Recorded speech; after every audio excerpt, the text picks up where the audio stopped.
Brendan Johnson back in studio with us. Time for Taking You Home. Once again, sir, great to see you. Great to see you, Bob. My favorite part of the show. Yes. Letters from actual people. Okay, we moved into our new home about a month ago. Shortly after we moved in, the sewer line backed up into our basement. Yikes. Whenever we would run our washing machine, a contractor told us the entire sewer line to the street should be replaced and would cost over $10,000. This was not disclosed to us when we purchased the home.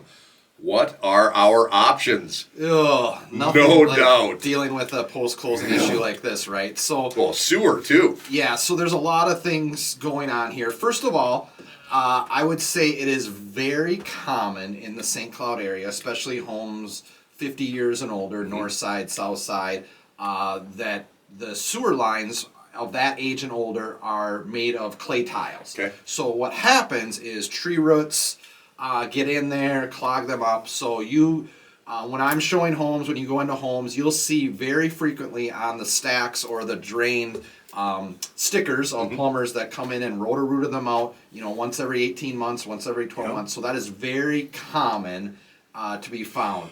What's going on here is not knowing the specifics. That's more than likely the issue. So what they alluded to is when you're running the wash machine, which is when you're pushing a large amount of water down that, which backs up through the, usually you have like a drain, a floor drain that the water backs up through that when you're running a dishwasher, pushing a lot of water down. Yep. What a specific seller is required to disclose is any issues that they may have had. So the question is, did the prior seller have that type, did they experience the same thing prior to selling it? If they did, they're required to disclose it. If they didn't, then there could be an issue. But again, you have to prove that the seller had that issue, knew about it, and didn't disclose it. A lot of times, in some perspectives, it's a very common thing. Sellers may not even think of it as an issue. It's just, every 18 months we do this, and we don't think about it, right? But it can be an expensive fix to if something needs to be replaced. More than likely, the majority of the time, it is just a maintenance thing every couple of years that you have that drilled out tree roots. Then what happens is things that get flushed down the toilet get caught in the tree roots and it backs up. Right. But it can be viewed as a maintenance issue, but if you have large breaks in the sewer line, that's probably when they're recommending replacement, which isn't expensive. Now you're excavating, digging into the yard, digging in the street, and it's an expensive repair. But as the homeowner, it is my responsibility from my home to the main line, right? Correct. So the city's responsible for the middle of the road and through the road. You are responsible. You're even responsible for repairing the blacktop if you got to dig up the street. So I've seen that happen. A lot of times some solutions are they can put a sleeve in there or a liner where they don't have to dig it up. That's a solution as well too. It is an option that when you purchase a home, part of your inspection, you can have the sewer line camera. Now, again, you want to get the seller's permission to do that. You have to? You don't have to. You have to get the owner's permission? You very much should, because what happens is if there's a fragile sewer line, like if there's already problems and you run the camera line through there, and you collapse it or you cause damage, that's a whole nother issue. But yes, you want to make sure that the seller is aware and approves that your inspector is doing that. But that's a way to find out what's going on prior to owning the home. But there is an additional cost to that, but it can be worth doing. You said something on the way in on this conversation that when you're showing the house, you're going to see these stickers, right?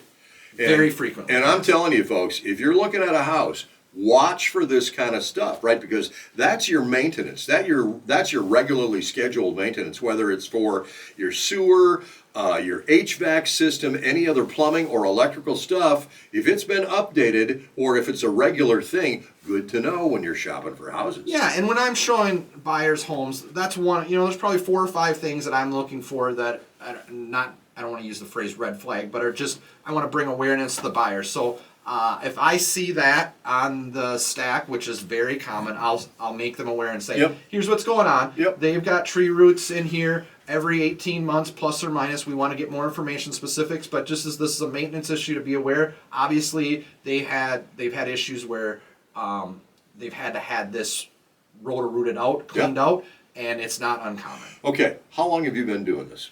Over 20 years now. Okay, on the first day, your first showing, I bet it's a little different than it is now, right? Because now you know this is the sticker to look for. This is where to look for it. And it doesn't matter what the scenario is, whether it's HVAC or plumbing or what have you. So I get the reason I'm saying this is you want to look for an experienced realtor. Yeah, like any industry, experience, just gaining the experience. You know, when I first started, radon wasn't even a thing in our industry. For sure. And now radon is part of the purchase agreement. So there, again, you do want an experienced agent. Years of service isn't necessarily the best gauge.